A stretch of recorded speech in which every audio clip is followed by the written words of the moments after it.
За хамтарсан засгийн газрын үйл ажиллагааны мөрийн хөтөлбөрт Франц улстай хамтран атомын цахилгаан станц барина гэд бид нар бүгдээрээ дэмжсэн тийм үү. Франц улстай хамтран ажиллахыг бол дэмжиж талархж байгаа гишүүний нэгэ. За Франц улс бол өөрөө ураны нөөцгүй цөмийн эрчим хүчнийхээ 70%-ийг реакторуудаас хангадаг ийм улс. Энэ улстай хамтарч ажиллана гэдэг бол боломж. За энэ улс 30 жилийнхаа цөмийн энергийн салбарын бодлогоо тодорхойлохдоо 14 шинэ цөмийн реактор барина гэсэн байгаа. 2050 он гэхэд дэлхийн цөмийн реакторууд ураны нөөц нь 30 он гэхэд 28%, 50 он гэхэд тэр нь дахиад 2 дахин илүү хэрэглээтэй болно гэсэн байна. Гэтэл бид яагаад атомын цахилгаан станц барих асуудлыг орхиод зөвхөн шар нунтаг үйлдвэрлэхийг дэмжиж байгаа юм бэ? Шар нунтгийг сая жавхлан сайд хэллээ 2010 онд эцсийн бүтээгдэхүүнгээ баталсан юм шүү дээ. Тэгвэл бид нар цөмийн эрчим хүчийг эцсийн бүтээгдэхүүн гэж засгийн газар яагаад тэгж батлаж болохгүй? Нэг нь л хуулиндаа өөрчлөлт оруулж байгаа юм бол за зөвч бол дэлхийн 12 том ордын нэг.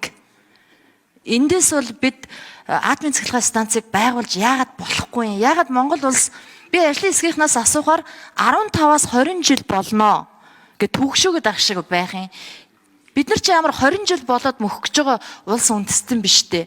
Үндэсний сүрэн төсвөрлөх чадвар Монгол улсын үндэсний амбиц нь бол атомын цахилгаан станц гэж бид нар хямд эрчим хүчийг өөрсдөө бүтээх ёстой шүү дээ.